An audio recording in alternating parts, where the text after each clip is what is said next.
Ini adalah pintu masuk kerajaan Sultan Mahmud II, dibangun setelah menaklukkan Konstantin.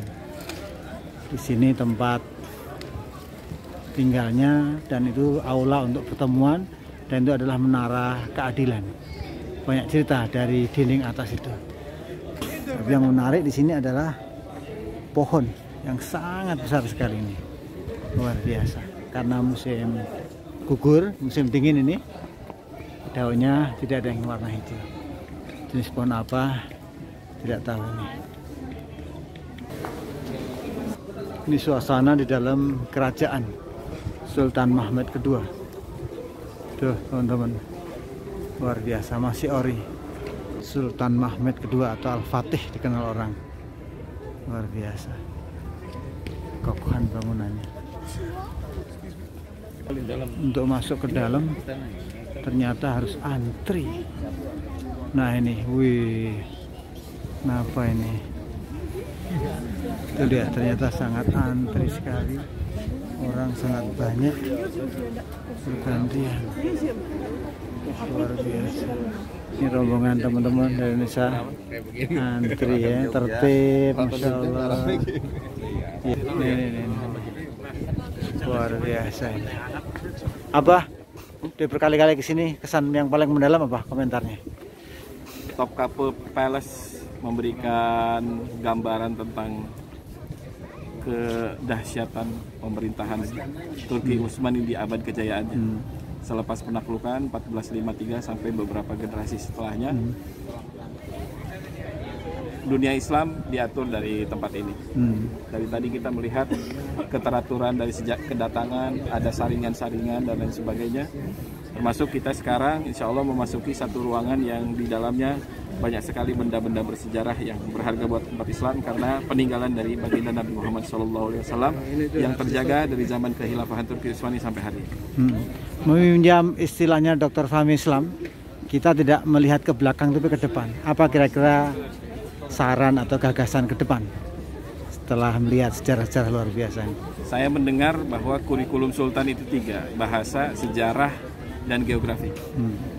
Bagi pemimpin yang punya roadmap pemenangan, yang terbaik adalah belajar dari orang-orang yang sudah sukses.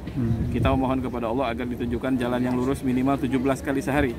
Dan jalan yang lurus itu adalah orang-orang yang diberi nikmat, mereka adalah para nabi, syuhada, siddiqin, dan solihin. Jadi kalau mau sukses, ikuti jalan mereka.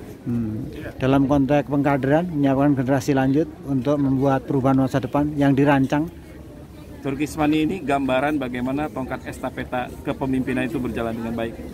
Cita-cita penaklukan, cita-cita kejayaan tidak berhenti ketika berganti antara seorang sultan kepada sultan yang lain. Terima kasih. Sama-sama. Abang, ini di Aceh kan banyak situs sejarah yang luar biasa. Setelah datang ke sini, apa komentarnya? Luar biasa. Turki menjaga ornamen-ornamen sejarah Islam yang sangat penting untuk kita pelajari bersama. Turki top. Saya mendengarkan sejarah Batuta, orang dari Maroko sampai ke Aceh mengenal ada mazhab Syafi'i di Pasai. Nah, apa harapan ke depan untuk Aceh banyak situs sejarah itu? Ya, begitu lama. Tentu harapannya adalah mengharapkan keberkahan dari Allah Subhanahu wa taala agar Aceh bisa berjaya sebagaimana Turki di masanya. Terima kasih. Insyaallah. Abang, gimana Bang? Lancang Kuning juga termasuk punya sejarah itu ya? Insyaallah. Gimana? Gurindam 12 juga sejarah. Pulau Penyengat. Pulau Penyengat. Apa kira-kira setelah datang ke sini? Iya, alhamdulillah. Memberikan inspirasi yang luar biasa. Terutama Al-Fatih sebagai sosok yang mampu menjaga bagaimana agar kemenangan dan penaklukan itu menjadi satu. Salah satunya kawasan ini dibangun oleh Al-Fatih. Artinya apa? Ketika dimulai dengan satu kekuatan yang kemudian dilanjutkan dengan estafeta yang ada, maka kita merasakan bahwa yang menjadi spirit ya, kemenangan itu tidak dalam satu waktu tapi dalam kurun waktu yang panjang. Dan kita di Provinsi Riau ya memiliki banyak sekali sejarah ya. Sultan Syarif Qasim yang menjadi nama airport yang ketika Soekarno sebagai presiden itu membutuhkan dana yang kurang untuk membayar gaji pegawai dan untuk kemerdekaan, mengisi kemerdekaan, maka Sultan Syarif Qasim menyumbangkan 3 juta golden, yang lebih kurang mungkin hari ini 1 triliun lebih, yang kemudian ini menjadi sejarah yang sangat luar biasa. Insyaallah mudah-mudahan kami dari Riau insyaallah akan mengambil spirit dari Istanbul di Turki. Terima kasih. Assalamualaikum. Saya setelah keliling di Turki, lihat situs banyak ini, apa kesan-kesannya? Kesannya luar biasa bahwa mereka ini betul-betul sangat concern untuk menjaga peninggalan peradaban. Bahkan sampai ada peninggalan Rasulullah SAW juga diselamatkan di tempat ini. Tentu ini menjadi satu bukti bahwa peradaban yang besar adalah peradaban yang menghormati sejarah bangsanya. Oleh karena itu ini menjadi pelajaran bagi kita semua. Jika kita ingin membangun peradaban besar, tentu kita harus mau menjaga peninggalan-peninggalan sejarah dari para leluhur kita. Karena kita menjadi kelanjutan dan estafeta sehingga peradaban ini akan semakin sempurna hingga akhirnya mungkin akan dilanjutkan oleh generasi-generasi sesudah kita. Terima kasih. Kismisher, what your opinion about Indonesia? Indonesia. Yes, as you know. Friend country, huge Muslim country, Really? big Muslim population. We love Indonesia.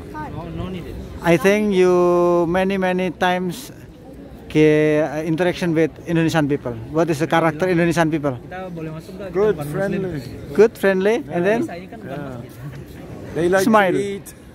I like it. They like Turkish delights and the Turkish food. Thank you. Pontianak kan juga ada kerajaannya yang tersisa sangat tidak terurus ya, saya lihat ya. Raja Pontianak. Apa komentarnya setelah datang ke sini? Saran-saran ke depan.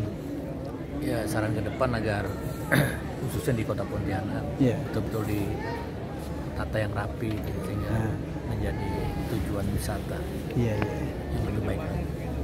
Menjadikan aset yang bisa diolah ya. Terima kasih.